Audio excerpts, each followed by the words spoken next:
पिछले वीडियो में हम लोग मोलिकुलरिटी ऑफ द रिएक्शन देखे हुए थे। अब हम लोग को देखना है ऑर्डर ऑफ रिएक्शन। क्या देखना है बाबू?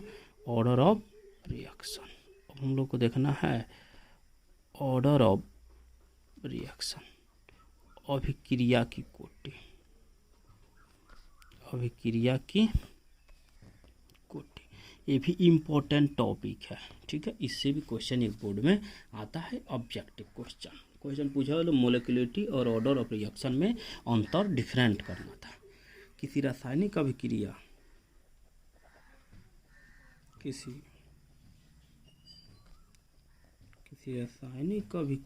की गति समीकरण में उपस्थित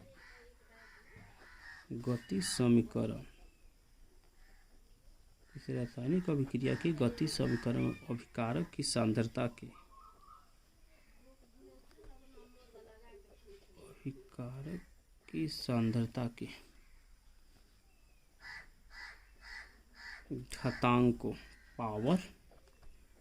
घातांकों के कुल योग को उस अभिक्रिया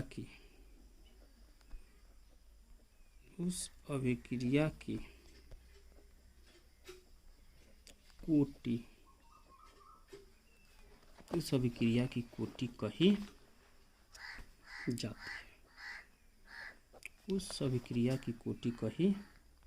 जाती है। लेट अस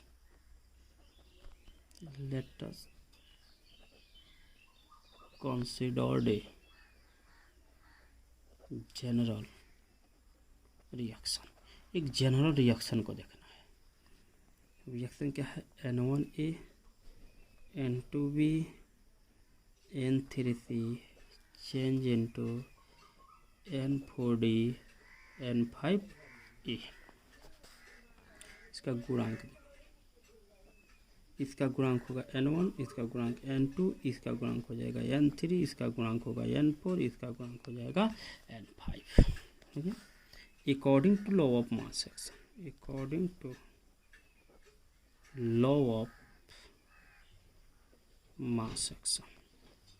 अब according to law of mass action r directly proportional to E to the power N1 B to the power N2 और क्या हो जाएगा C to the power N3। R बराबर की E to the power N1 B to the power N2 C to the power N3 हो गया।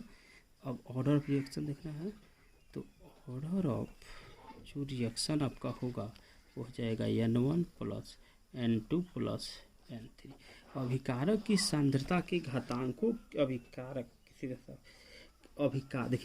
हुआ, अभिकारक की सांद्रता हुआ, घातांकों के कुल योग N1 N2 N3 है। ठीक है, कुछ नोट करके देखना। अब नोट क्या है अब देख लीजिए। ऑर्डर ऑफ रिएक्शन का मान, ऑर्डर ऑफ रिएक्शन का मान 3 से अधिक नहीं होता, 3 से अधिक नहीं होता। ऑर्डर ऑफ रिएक्शन का मान 3 से अधिक नहीं होता है। ऑर्डर ऑफ रिएक्शन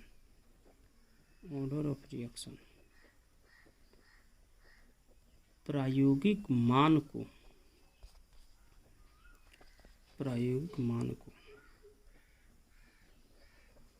प्रदर्शित करता है। ठीक है। ऑर्डर ऑफ रिएक्शन का मान,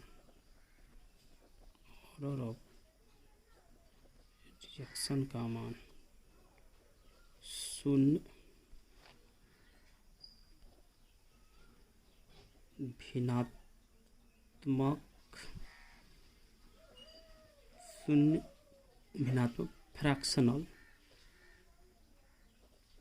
शून्य भिन्नात्मक और धनात्मक होता है। और क्या होता है? धनात्मक होता है। अब हम लोग को एग्जाम्पल देखना है। एक सिंपली एग्जाम्पल से हम लोग चलते हैं। ए चेंज इनटू बी, गुणांक देख लेंगे। गुणांक इसका हो जाएगा 1, इसका हो जाएगा 1। R directly proportional to e to the power 1। R बराबर हो जाएगा कि e टू द पावर 1। तो order of reaction, order of power कितना है 1, तो इसको बोलेंगे first order of reaction, first order of reaction. अगला एग्जाम्पल है A plus B change into C plus D. गुणांक देख लेंगे। अब इसका जो गुणांक है 1 1 1 1, चलिए हो गया। R directly proportional to A to the power 1 B to the power 1। R बराबर की A to the power 1 B to the power 1। Order of reaction देखिएगा, ऑर्डर ऑफ रिएक्शन जो होगा 1 + 1 दैट मीन्स 2, तो इसको बोल देंगे सेकंड ऑर्डर ऑफ रिएक्शन। अब देखिएगा A plus B plus C change into D plus E plus F. गुणांक इसका देख लीजिए 1 1 1 1 1 1। ऑर्डर ऑफ रिएक्शन, एक मिनट पहले रीट लॉ देख लीजिए। R directly proportional to A to the power 1 B to the power 1 C to the power 1। R बराबर हो जाएगा कि A to the power 1 B to the power 1 C to the power 1। Order of reaction, तो order of जो reaction होगा 1 + 1 + 1 that means 3। ये तो है ऑर्डर ऑफ रिएक्शन। चलिए अब हम लोग को थोड़ा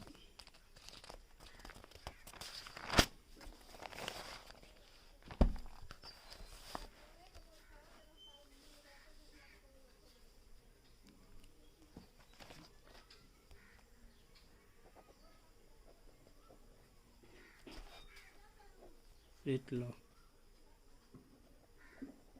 ऑर्डर ऑफ रिएक्शन। आर बराबर के ई दे दे, ऑर्डर ऑफ रिएक्शन हो जाएगा 1, यानी इसको बोल देंगे फर्स्ट ऑर्डर। क्या बोलिएगा, फर्स्ट ऑर्डर।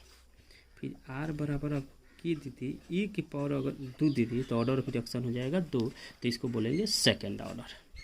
आर बराबर की अगर ई दे दी अब बी के पावर 2 दे दी तो 2 1, इसका पावर देखिए, इसका पावर 1 होगा, 2 1 3, थर्ड ऑर्डर हो जाएगा। कौन ऑर्डर हो जाएगा, थर्ड। इसको बोल देंगे सेकेंड ऑर्डर, इसको बोल देंगे थर्ड ऑर्डर।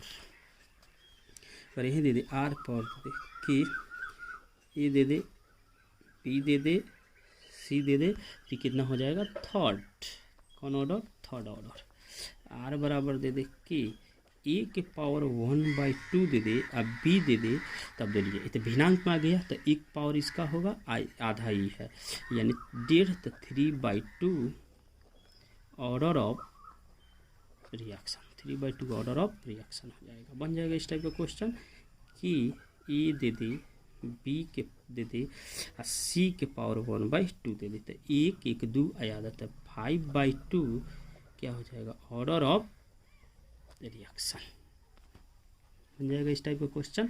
अब आर बराबर आपको दे दे कि ए की पावर केवल 2 दे दे, तो यह हो जाएगा 2 सेकेंड ऑर्डर ऑफ रिएक्शन, क्योंकि पावर कितना दे रहा है, 2 दे रहा है, तो हो जाएगा सेकेंड ऑर्डर ऑफ रिएक्शन।